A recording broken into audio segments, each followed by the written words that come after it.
Today by the U.S. Supreme Court, justices ruling that police can collect DNA from criminal suspects without a warrant. The vote, a very close one, 5-4. Now, the ruling involved a Maryland case where a man was convicted of rape based on a DNA sample taken during arrest on an unrelated assault charge. The justices concluded that DNA swabbing does not violate the Fourth Amendment, which protects people from unreasonable search and seizure. Joining us now via Skype to talk more about this, Kwame Thompson. Hi, Kwame. How are you? Hello, I'm doing fine. Thank you. That's very good. Kwame, you're a defense attorney in Atlanta, so this really affects you. What's your reaction to today's ruling? Well, I'm not surprised by this ruling. There's been a string of case laws that have come from the Supreme Court in this line of litigation. One has to differentiate between the search of a person and the search of a place.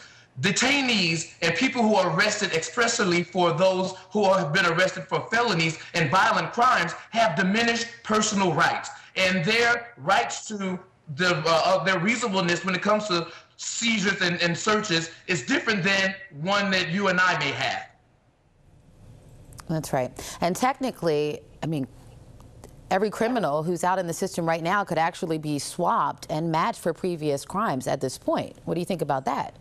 Well, I think there's a lot of backlash because the reason that the Supreme Court today ruled that the case or this statute is reasonable is because they state that it is important today to identify criminals. And today's identification goes beyond fingerprinting and then a name on a social security card, for example. The identification is going to be a part, well, the criminal history is going to be a part of that identification process. And it's going to actually do a lot of good. It's going to solve a lot of unsolved crimes, and it may possibly lead to a lot of people who are free from unlawful arrest and detentions.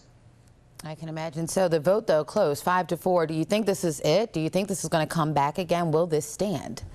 Well, I believe that there may be some challenges. Actually, from here, I think that the legislature is going to take a look at these actual laws. For one example, all 50 states already have such laws in place, and the dissent was very strong in stating that they believe that the majority's argument that identification was a rules and not really a true argument, and that what we're entering into is a police state. But fingerprinting went through the same type of analysis under the Supreme Court over 100 years ago, and with DNA and with technology, it's just a very much so a part of our society today. All right, Kwame, thank you so much. We appreciate your insight, and we will see what happens with this. Thank you. Thank you.